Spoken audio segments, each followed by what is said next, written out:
Bismillahirrahmanirrahim. Alhamdulillahi rabbil alamin. Wa bihi nasta'in ala umuri dunya waddin. Wassalatu wassalam ala al-mab'uthi rahmatan lil alamin. Habibina wa qudwatina wa sayyidina Muhammad ibn Abdillah wa ala alihi wa sahbihi wa man walah. Amma ba'du. Muslimin dan muslimat, para pelajar, para penonton sekalian, Assalamualaikum warahmatullahi wabarakatuh. Alhamdulillah, kita panjatkan kesyukuran kepada Allah Azza wa Jalla kerana pada hari ini Khamis 29 Syawal 1442, 10 Jun 2021, kita teruskan pengajian kita dalam kitab, nama dia Nurul Lum'ah fi Khasa'isil Jum'ah, kilauan cahaya yang mengumpul 100 sifat ataupun ciri keistimewaan hari Jumaat. Jadi dalam 100 ini ada pelbagailah riwayat yang ada riwayat yang sahih, ada riwayat yang dhaif, dan ada riwayat yang lebih rendah dari itu berdasarkan kepada susunan Al-Imam As-Suyuti, Jalaluddin As-Suyuti rahimahullahu ta'ala. Baik para jemaah sekalian, ana tak undur ke belakang, kita ambil ke depan, iaitu Al-Khususiyah, ciri-ciri keistimewaan hari Jumaat yang ke-11. Yang ke-11 iaitu bi'arba'in. Kita kena undur satulah. Yang ke-10, sebab dia campur di sini. Ciri keistimewaan hari Jumaat yang ke-10, apa dia? Ikhtisasuha bil jamaah.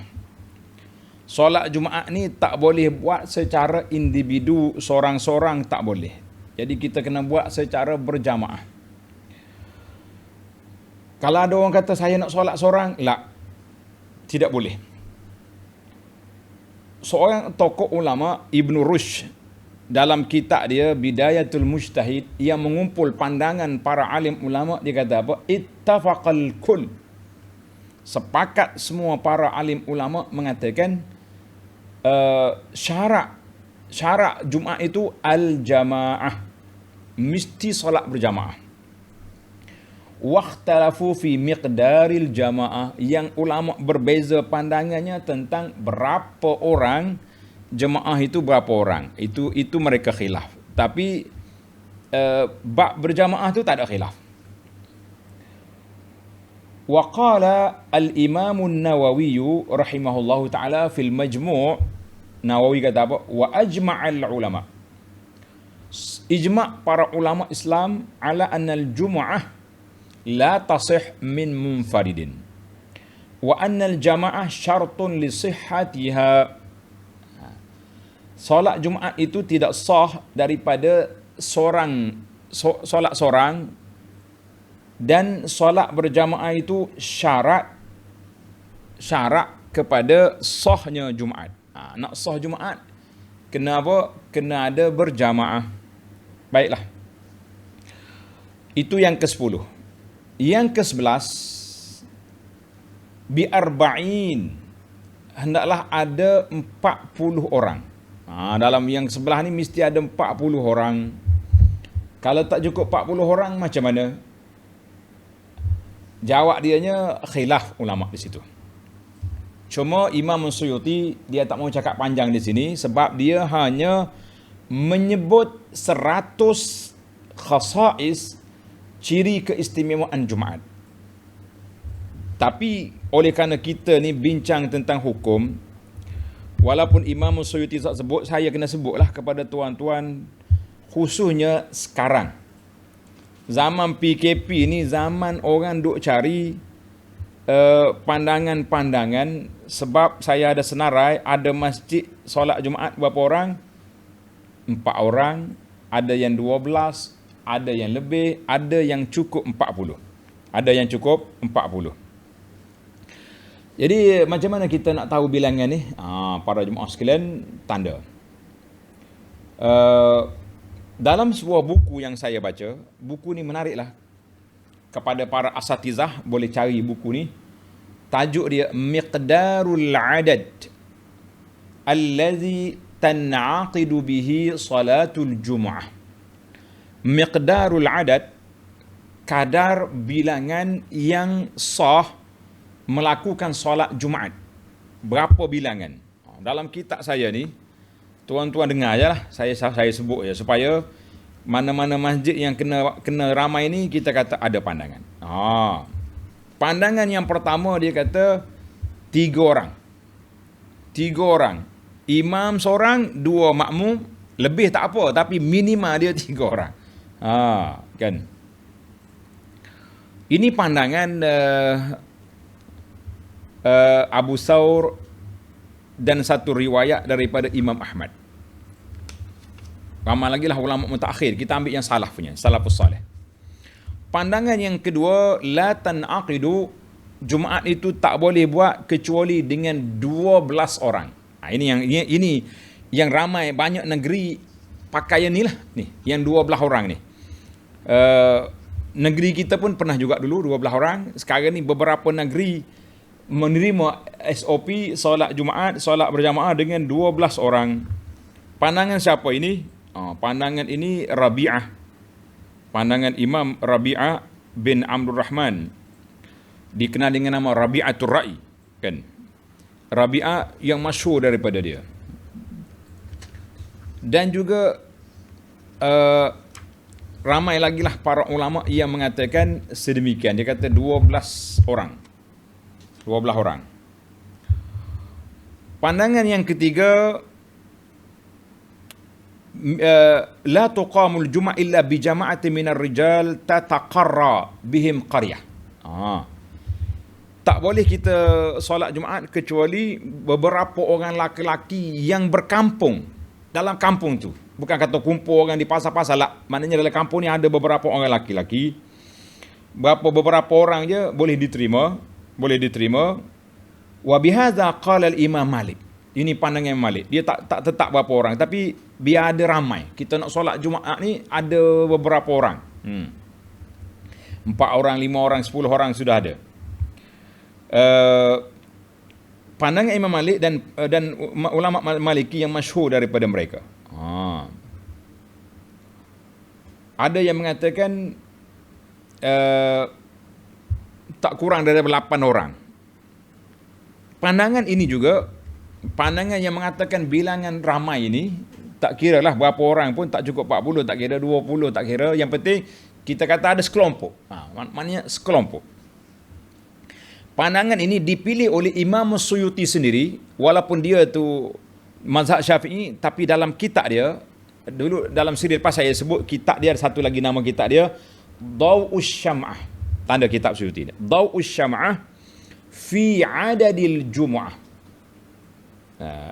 Risalah kecil dalam kitab dia Al-Hawi lil Fatawi, 2 jilid, dalam tu ada. Jadi Imam Suyuti kata asalkan ramai, 8 orang, ada setengah kata ramai itu mesti 12 orang. Maknanya belah-belah orang lah senang. Kita kata 10 orang plus.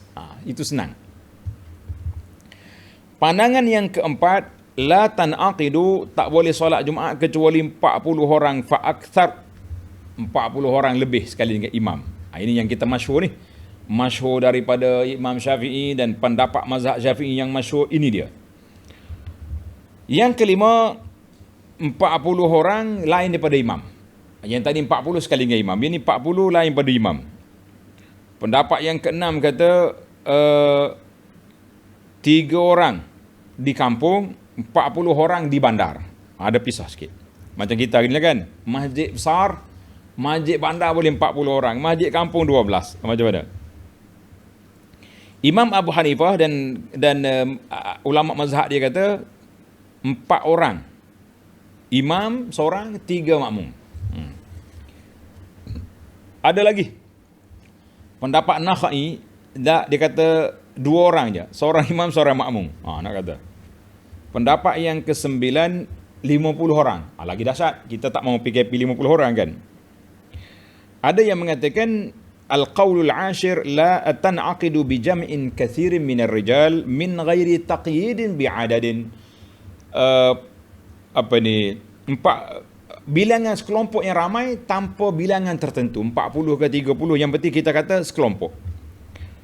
Wa hadzal qaul zakarahu Ibnu Hajar sebut, dia kata pandangan ini Ibnu Hajar Al-Asqalani dalam kitab dia Fathul Bari yang masyhur itu, dia kata apa? Wala'alla hadzal akhir. Tengok, Ibnu Hajar kata boleh jadi pandangan ini.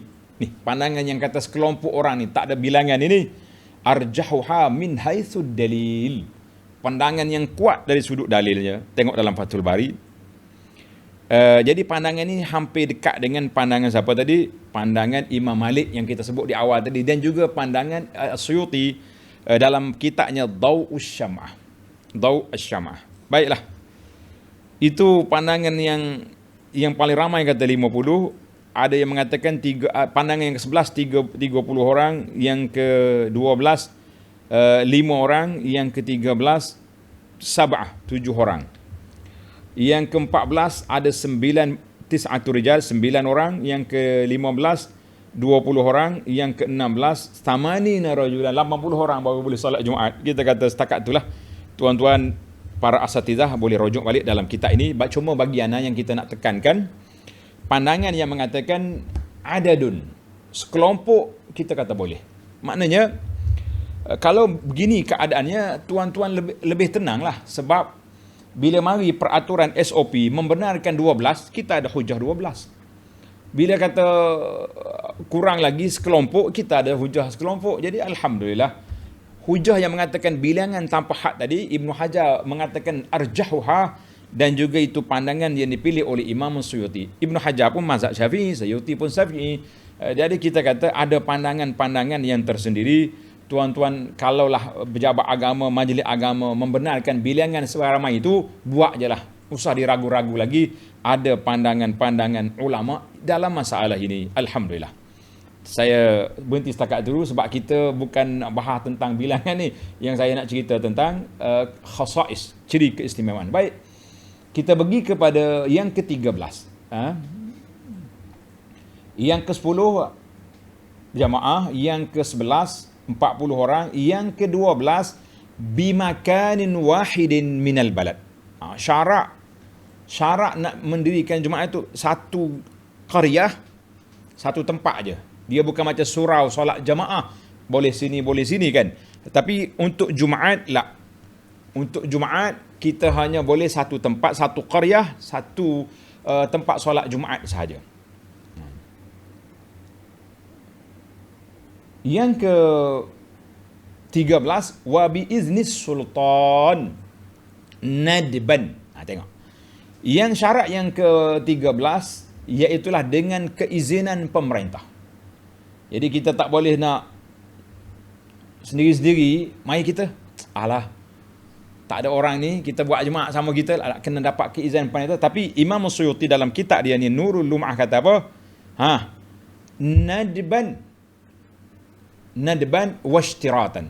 Maknanya nadban dari sudut bukanlah wajib, tapi keizinan pemerintah itu adalah satu perkara yang sunat, dan ishtirat menjadi satu syarat. Syarat kita nak diri Jumaat ni kena dapat keizinan supaya tidak berlaku pertembungan. Tembungan macam mana? Nanti orang kampung sebelah ni buat juga, kita buat sebelah juga, berkelahi pula. Saya dulu, awak dulu. Lah, biar dapat satu keizinan, surat izin daripada pejabat agama yang mengatakan Jumaat di sini. Surau lain tutup. Semua datang ke tempat ini. Sebab hari Jumaat ni kalau mengikut dalam sistem di negara kita di Malaysia, banyak tabung-tabung hasil daripada solat Jumaat. Bahkan setengah masjid dia nak sangat solat Jumaat ni sebab dia nak buka tabung. Bahkan tabung berjalan tengah khutbah pun ada macam-macam dia punya tafannun, cara-cara bagaimana nak mengumpulkan derma kan. Maka Suyuti kata lima huwa muqarrar fi kutubil fiqh. Telah dibahaskan oleh para ulama dalam kitab-kitab fiqh. Baiklah. Al-Imam Rafi'i dalam kitabnya Syarhul Kabir ataupun dikenal dengan nama Fathul Aziz. Tanda kitab ni. Kitab Fathul Aziz ataupun Al-Aziz Syarhul Wajiz. Ulama tak mahu Al-Aziz, dia tambah Fathul Aziz. Kita kata tambahlah. Wala yushtaratu hudur as-sultan. Tidak syarat nak mendirikan jemaah tu dihadiri oleh sultan. Mana sultan tu ketua negara, pemerintah. Wala iznuhu fiha, dan tidak perlu kepada keizinan dia, khilafan li Abi Hanifah. Berbeza dengan Abu Hanifah kata mesti mendapat keizinan. Mana ada khilaf kat situ. Jadi ada jugalah jemaah tanya-tanya soalan tentang ni, boleh tak kita diri Jumaat senyap-senyap musim PKP? Saya kata begini tuan-tuan, saya tak nak timbulkan sebarang provokasi, tak timbulkan masalah-masalah langgar SOP, maka seeloklah kalau ada khilaf dalam masalah ni, kita berpeganglah kepada pandangan Majlis Fatwa negeri-negeri, setakat mana yang mereka izinkan kita ikutlah. Jangan pula kata ustaz ni pun terpengaruh dengan konspirasi juga ni. Kita jangan nak main konspirasi banyak ni. Jadi adalah panjang lagi riwayat di sini dalam kitab Al-Aziz Syarhul Wajiz.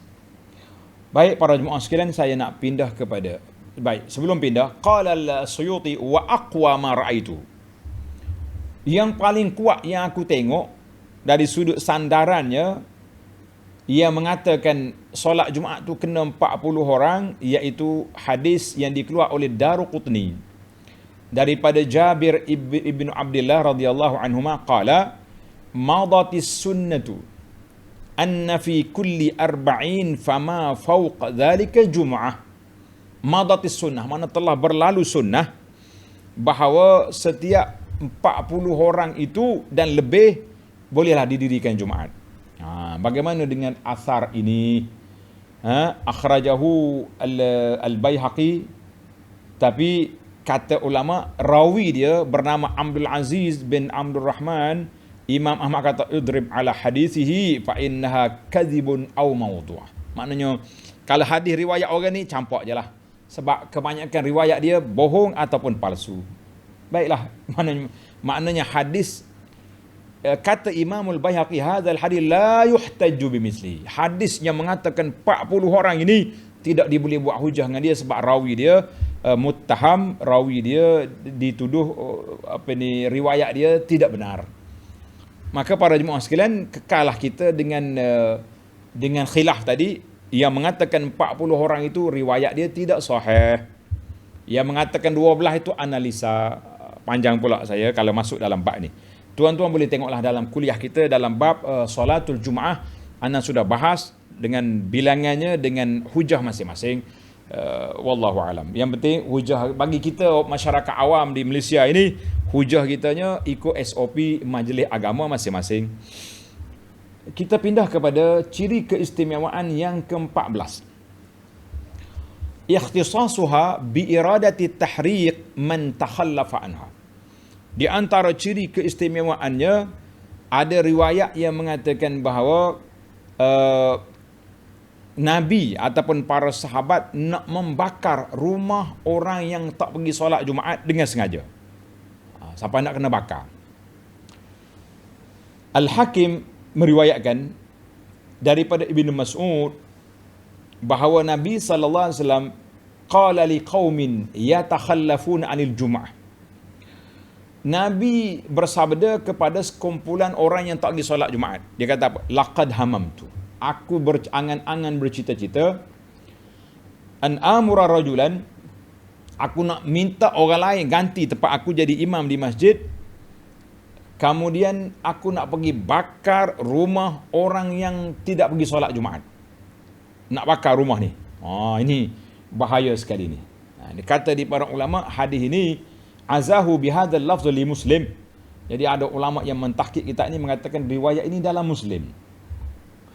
Riwayat dalam Muslim, cuma dalam Muslim tidak sebut kalimah Jum'ah. Yang masyhurnya salatul jamaah. Yang masyhurnya hadis ni kepada orang tak pergi solat Jumaat. Tapi riwayat ini mengatakan Jum'ah kita kata wallahu alam. Tak apalah, dah Suyuti kata kalau solat Jumaat pun tak pergi nak kena bakar rumah, solat Jumaat lagilah patut kan, sebab Jumaat itu wajib dituntut orang laki-laki yang sihat walafiat kena pergi solat Jumaat. Baik, kita pergi kepada ciri yang ke-15. Ini yang jadi kontroversi, menjadi panas di zaman kita hari ini, iaitulah at-taba'a ala qalbi man tarakaha. Allah SWT akan cop sifat yang tak baik ke atas hati orang yang meninggalkan apa? Meninggalkan salatul Jumaah. Ini yang kita takut ni kan? Tuan-tuan semua takut. Baik, kita baca. Dalam bab ini Imam Suyuti bawa 3-4 hadis yang berkaitan. Yang pertama, hadis yang sahih akhrajahu Muslim. An Ibni Umar wa Abi Hurairah qala radhiyallahu anhum qala sallallahu alaihi wasallam la yantahiyanna aqwamun an wada'ihimul jumu'at. Nabi kata berhentilah mana-mana orang yang tak pergi solat Jumaat. Jangan tak pergi. Au la yahtimannallahu ala qulubihim, atau Allah Taala akan cop di atas hati mereka, wa thumma la yakunanna minal ghafilin, maka mereka menjadi orang yang lalai. Bila Tuhan cop, dia ni jadi orang lalai dah lah. Orang yang tak ingat ke Tuhan, tak ingat kepada Allah. Hadis ini sahih, dikeluar oleh Imam Muslim. Itu hadis yang pertama. Hadis yang pertama ni. Baik, hadis yang kedua, wa akhraja Abu Daud wa Tirmizi wa hassanahu an Abil Ja'di ad-Damri qala sallallahu alaihi wasallam man taraka thalatha Jumaat, siapa dia tinggal tak pergi solat Jumaat 3 kali, tahawunan. Tanda betul-betul di sini. Sini punca tempat berlakunya perbincangan. Tahawunan maknanya bermain-main je. Suka-suka je tak pergi. Tak ada SOP, tak ada apa. Saja kenapa tak pergi solat Jumaat? Relax bro. Ni. Tahawunan biha, main-main je dengan dia. Taba'allahu ala qalbihi, nascaya Allah Ta'ala akan cop di atas hati dia. Hadis ini sahih, dikeluar oleh Abu Daud dan lain-lain, dan Tirmizi dan lain-lain. Hadis yang keseterusnya, hadis akhrajal Hakim. Daripada Jabir ada tambahan sikit lagi. Man tarakal jum'ah thalathan min ghairi darurah. Siapa dia tinggal solat Jumaat 3 kali tanpa darurat. Tadi kata tahawunan tu maknanya bermain-main, bermudah-mudah. Yang ni kata tanpa darurat, makna tidak ada keperluan yang mendesak. Maka Allah Ta'ala akan cop di atas hati dia. Ada hadis rawahu Ibnu Majah dan lain-lain.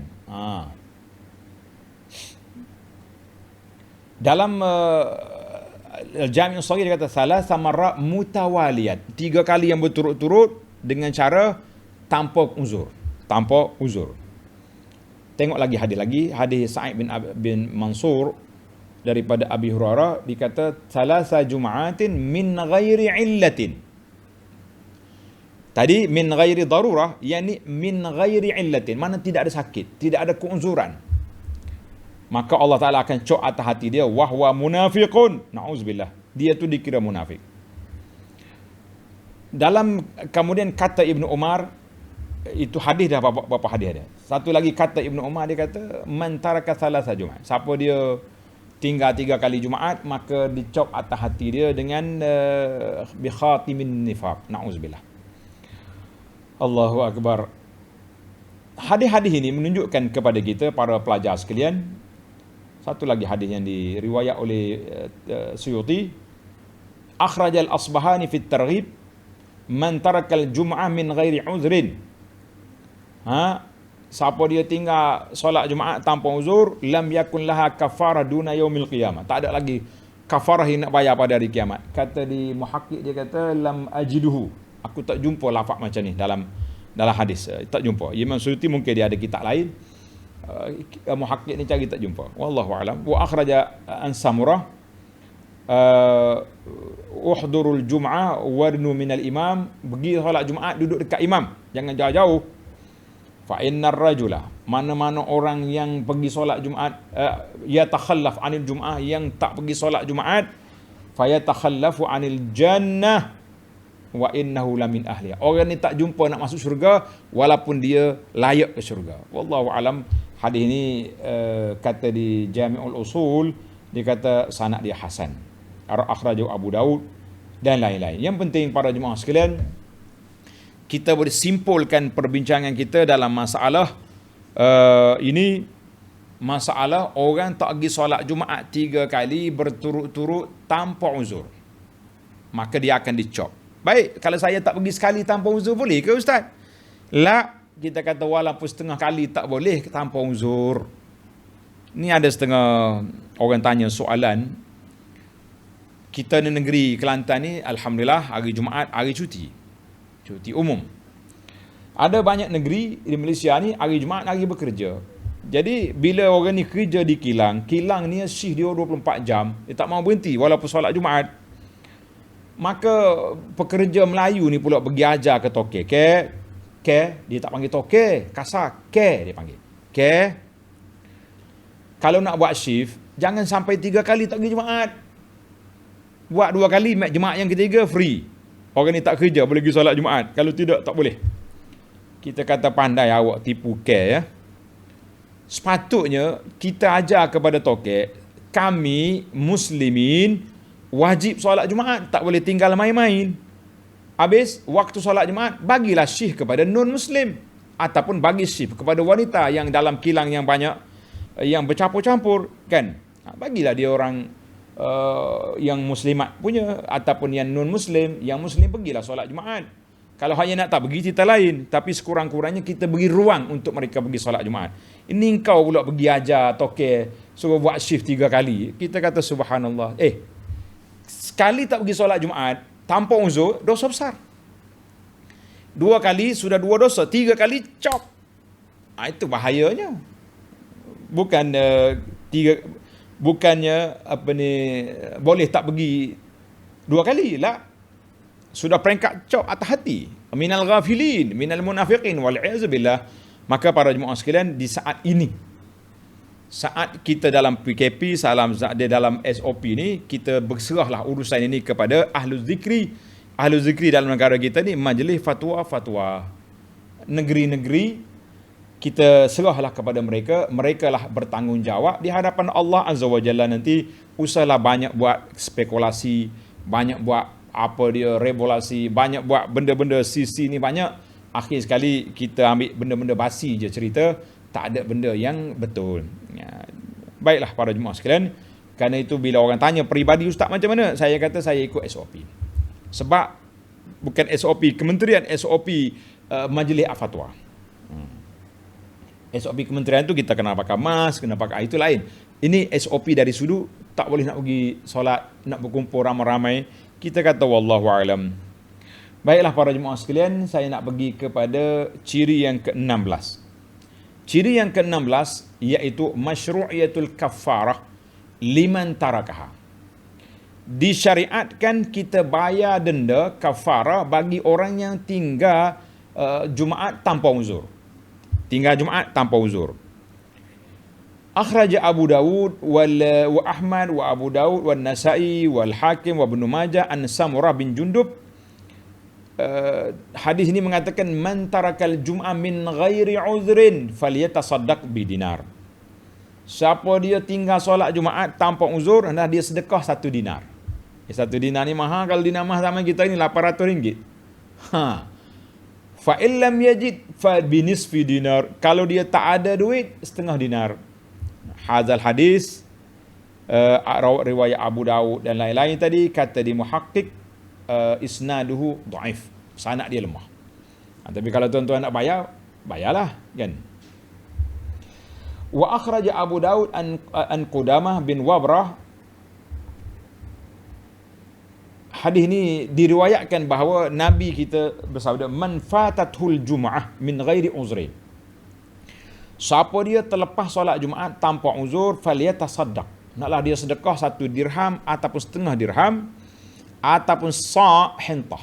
Sa' segantang gandum ataupun setengah gantang. Banyak juga tu. Hadzal hadis dalam kitab Dhaif Al-Jami' As-Shaghir dan Jami' Al-Usul mengatakan sanad dia dhaif. Sama dengan sebelum tu juga. Sebab itulah dalam kitab fiqh kita tidak sebut tentang kafarah bagi orang tak pergi solat Jumaat. Yang adanya kena taubat dan kena solat dan kena ganti, kena qada, kena bertaubat kepada Allah Azza wa Jalla.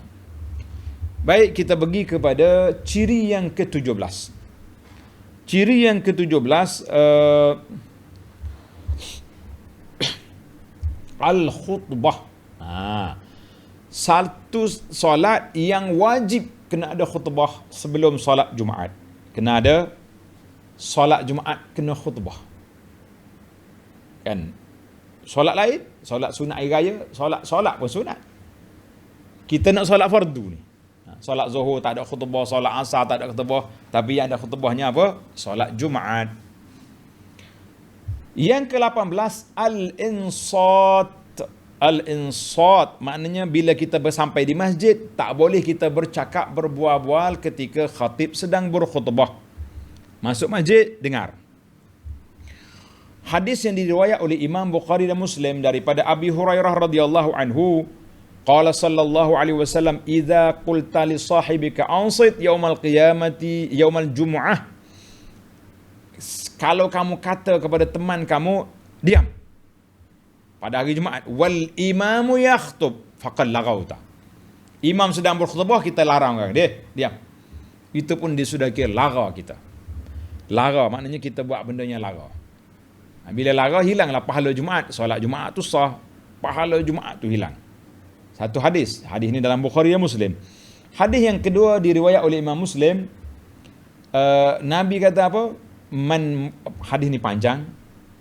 Nabi kita nak siapa dia berwuduk pada hari Jumaat, dia berwuduk dengan sempurna, kemudian summa atal Jum'ah, dia pergi solat Jumaat, fastama', dengar betul-betul, wa ans, diam, ghufira lahu ma bainahu wa bainal Jum'ah, diampunkan di antara Jumaat ni dengan Jumaat akan datang, wa ziyada, tambah 3 hari lagi, mana diampunkan dosa kecil dia selama 10 hari.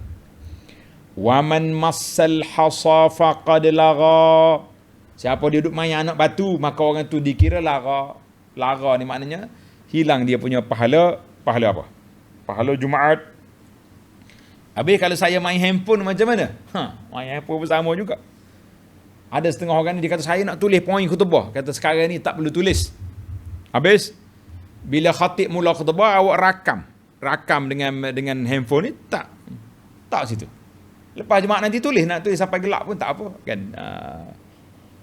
Baiklah para jemaah sekalian, kalau kita duduk main, orang tengok, main game ke main apa, jadi banyak tuhmah, banyak khatib duduk baca khutbah atas mimbar pun sakit hati kan.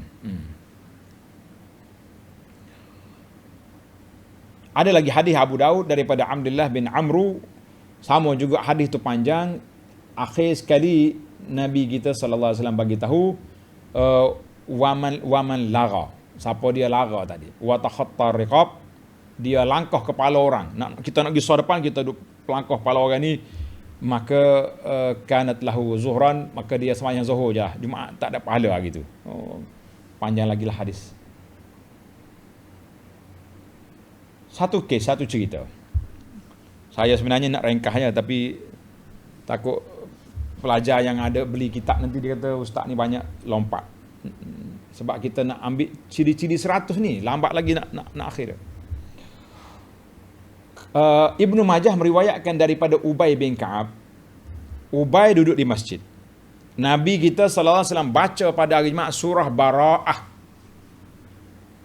Dan Nabi kita sallallahu alaihi wasallam sedang berkhutbah. Baca Bara'ah dia sambil dia khutbah.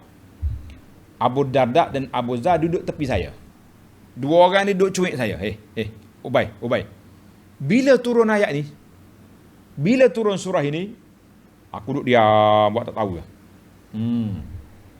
Fa asyara ilai aniskut. Dia kata, diam. Bila selesai daripada solat, mereka mari tanya, Ubay, Aku tanya, bila turun ayat Nabi baca tadi, kamu senyaknya tak? Kata Ubay, laisa min salatika al illa ma lagaut.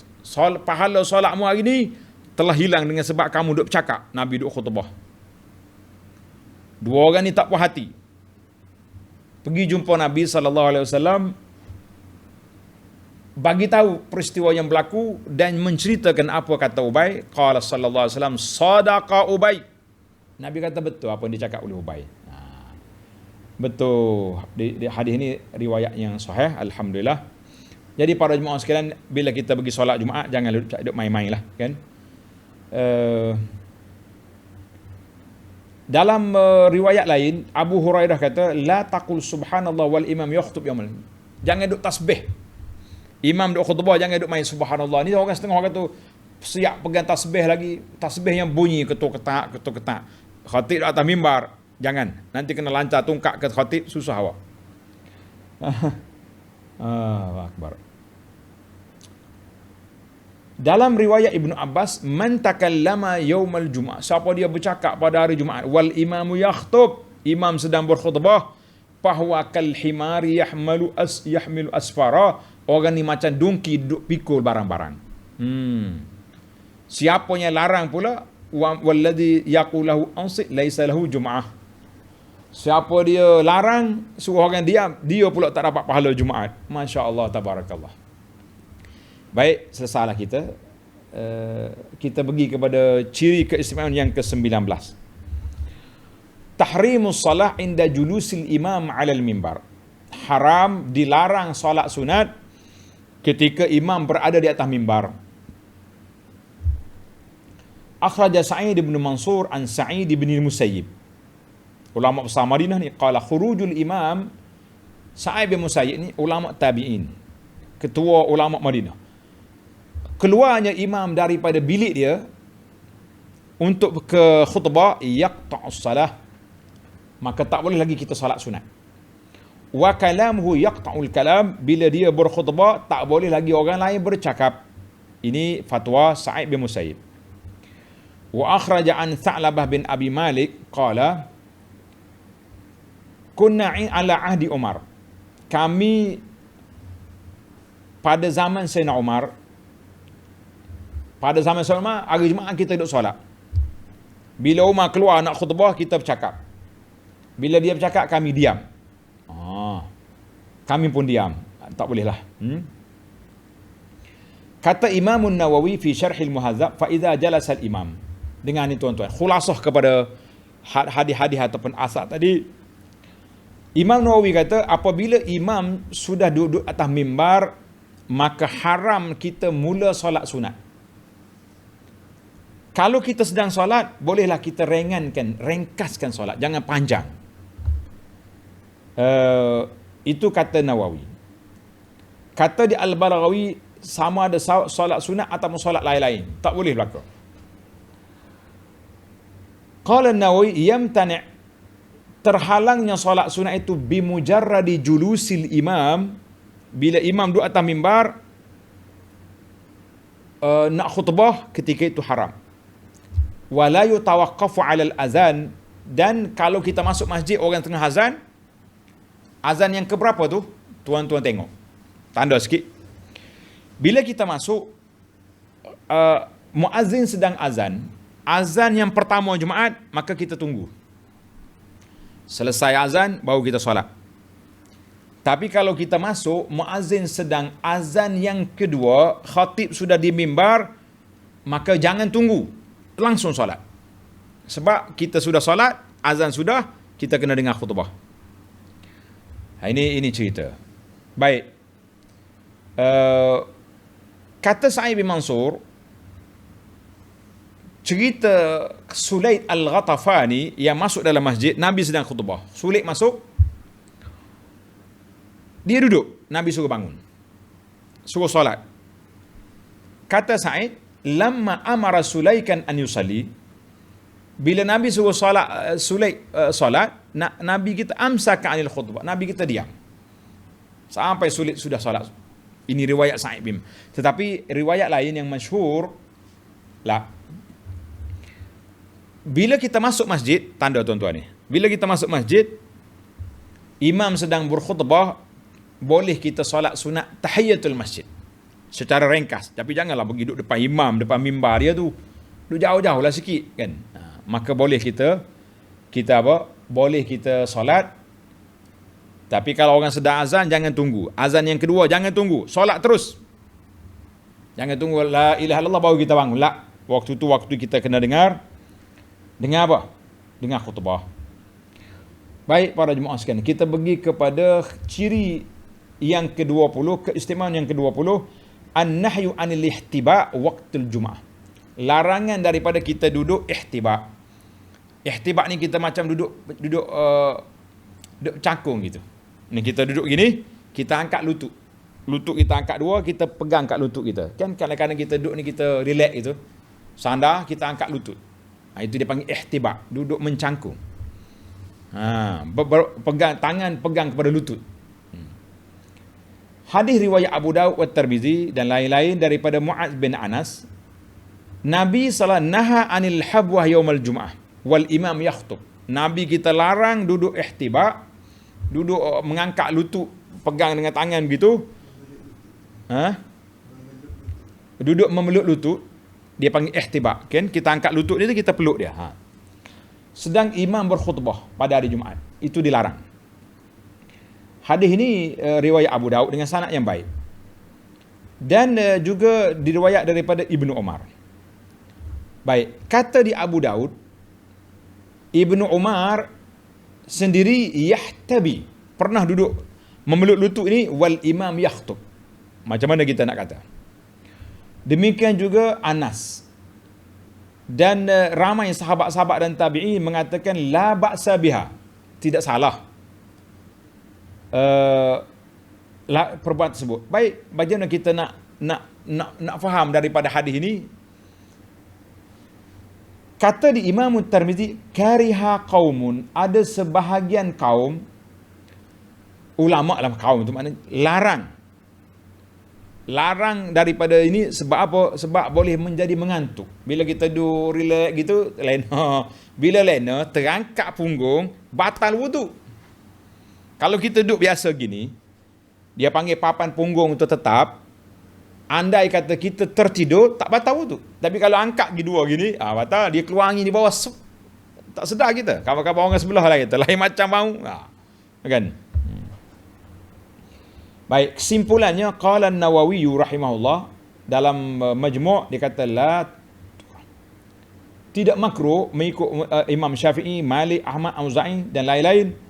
Cuma sebahagian ulama hadis mengatakan makruh. Sebab apa? Qala al-Khattabi, sebab dia tajlibun naum, boleh menyebabkan mengantuk. Bila mengantuk kita terlena, bila terlena tak dengar khutbah, dan juga mungkin batal dia punya wudu. Kita kata wallahu alam. Itu baik. Kita pergi kepada ciri keistimewaan yang ke-21, nafyul karahah, tidak ada waktu larangan solat sunat pada hari Jumaat.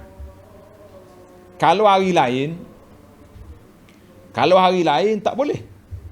Kan dekat dengan Zuhur tu, waktu langit matahari di tengah langit, itu makruh. Dia panggil makruh kita solat sunat ketika itu, kecuali hari Jumaat.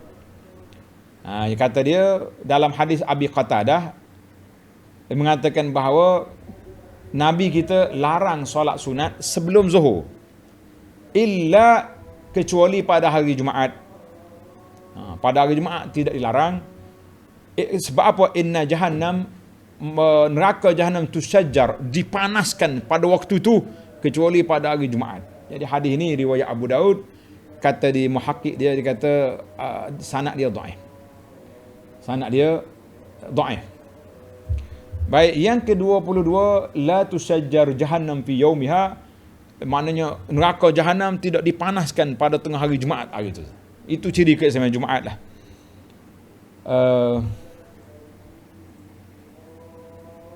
Baik, yang ke-23, tanda tuan-tuan, kita lajukan sikit. Yang ke-23, istihbabul ghusl. Sunat kita mandi untuk solat Jumaat. Nak pergi solat Jumaat kena mandi. Rawas Syaikhan an Ibni Umar, Imam Bukhari dan Muslim meriwayatkan daripada Ibnu Umar. Sabda Nabi sallallahu alaihi wasallam, "Man jaa minkumul jum'ata falyaghtasil." Siapa dia pergi solat Jumaat, hendaklah dia mandi. Jangan pergi busuk bangar gitu, tak boleh, kan? Hadis ni riwayat Bukhari Muslim. Mana kena mandi? Mandi apa tu? Mandi sunat Jumaat. Dan juga dalam hadis lain juga Bukhari Muslim juga daripada Abi Sa'id Al-Khudri, anin Nabi sallallahu alaihi wasallam kata, "Ghuslu yaumil Jum'ati wajibun ala kulli muhtalim." Mandi pada hari Jumaat itu wajib bagi orang yang sudah bermimpi. Maknanya orang yang di sini bahas panjang lah oleh ulama. Wajib tu semua orang nak pergi solat Jumaat wajib ke orang yang bermimpi basah, orang yang baru jadi wajib. Yang pentingnya kita letak istihbab, bab ini duduk tentang sunat mandi pada hari Jumaat. Dalam hadis yang ketiga, hadis Nabi SAW, "Man yaghtasala yaumal jum'ah kana fi taharati ila al-jum'atil ukhra." Siapa dia mandi pada hari Jumaat, dia kira bertaharah sampai Jumaat yang akan datang. Hadis ini hasan, rawahu Ibnu Khuzaimah wa ghairu. Dan ada hadis lain juga Nabi kita sallallahu alaihi wasallam bersabda, "Man yaghtasala yaumul jum'ah." Hadis ini dipanggil hadis bermasalah. Ada ulama kata dhaif, ada yang mengatakan lebih rendah daripada dhaif lagi, maudhu'. Jadi saya baca tuan-tuan tak payah tulis ni kan. Iaitulah siapa dia mandi hari Jumaat, dihapuskan segala dosanya dan kesalahannya. Bila dia berjalan, ditulis baginya bagi setiap langkah itu 20 kebajikan. Bila selesai daripada solat Jumaat, diberi kepadanya dengan amal 200 mi'atai sanah, 200 tahun. Lafaz dia pun pelik. Sebab itulah setengah ulama kata hadis ni maudhu'. Dalam dhaif at-targhib dia kata maudhu'. Ada ulama kata hadis ni tidak sahih. Kan? Baiklah, yang penting bagi kita, salah satu daripada amalan sunat iaitulah mandi pada hari Jumaat. Yang ke-24, ini tuan-tuan jangan dengar baik-baik ni.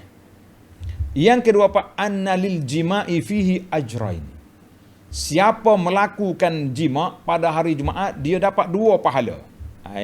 Sudah. Hari lain 1 pahala, hari Jumaat 2 pahala. Ada hadis ke? Ada hadis. Suyuti kata akhrajal Baihaqi fi Syu'abil Iman bisanadin dhaif daripada Abi Hurairah. Diriwayatkan Nabi tanya, "Ayajizu ahadukum an yujami'a lahu fi kulli jum'atin?" Sahabat-sahabat, lemahkah kamu nak melakukan persetubuhan, nak jima isterimu pada setiap hari Jumaat? Fa inna lahu ajrain isnain. Dia boleh 2 pahala, pahala mandi sendiri dan pahala mandikan isteri dia. Nak kata apa? Sudahlah lah. Akhraja Sa'id bin Mansur fi sunanihi an Makhul. Orang tanya ulama tabi'in, dia kata Makhul, mandi junub pada hari Jumaat ni ada kelebihan. Qala man fa'ala zalika kana lahu ajran. Siapa dia boleh mandi junub pada hari Jumaat, dia boleh pahala 2 kali. Saya rasa ramai yang senyum-senyum dah dengar ni kan. Main 2 kali pahala ni. Pahala mandi sendiri, pahala mandikan orang. Cuma hadis ni ada masalah. Tanda tuan-tuan hadis ni. Kata di Al-Baihaqi kata, rawahu Tabari fil Kabir wal Awsat wa fi Ad-Dhahhak bin Hamzah. Kata di ulama hadis, da'afahu Ibnu Ma'in. Dan ada lagi lah rawi-rawi hadis dia ni yang bermasalah. Jadi kita mengatakan hadis 2 kali ni tidak sahih. Sebab ada rawi nama dia Baqiyah. Jadi dalam riwayat dia tu nazar, dalam silsilah dhaifah kata hadis ini mungkar. Tapi ada hadis lain. Nak dengar ke tak? Hadis lain kata man yaghtasala man ghassala waghtasala. Ini hadis sahih. Man ghassala waghtasala. Siapa dia mandikan orang dan dia juga mandi. Maknanya lebih kurang makna hak ni lah. Cuma dia tak sebut tentang yang ni, dia sebut dia direct. Boleh ke tidak kamu jima isteri kamu pada setiap Jumaat? Boleh pahala 2 kali. Jadi walaupun hadis ini dhaif, mana-mana yang ada kemampuan tu dipersilakanlah kan, untuk harmonikan masyarakat. Lebih-lebih lagi Nabi sebut dalam sebuah hadis, wa fi bud'i ahadikum sadaqah. Duduk dengan isteri tu pun sekira sedekah tu, sedekah. Sebab sahabat kata sedekah apa Rasulullah, suka-suka je tu. Nabi kata kalau pergi buat dengan benda yang haram, tempat yang haram, apa jadi? Haram lah. Jadi buat yang tempat yang halal, baru jadi sedekah. Maka setengah ulama kata kalau tahu benda tu sedekah, mandi hari Jumaat tu baik, jadi janganlah malas-malas kan. Wallahu alam. Saya pun tak nak panjang di sini. InsyaAllah kita mula balik semula dalam minggu depan. Al-khususiyatul khamisah wal ishrun, ciri keistimewaan Jumaat yang ke-25, insya-Allah pakai wangian dan bersugi. Baik, subhanakallah hamdika asyhadu an la ilaha illa anta astaghfiruka wa atubu ilaik. Wa sallallahu ala nabiyyina Muhammadin wa ala alihi wa sahbihi ajma'in walhamdulillahi rabbil alamin. Wassalamu alaikum warahmatullahi wabarakatuh.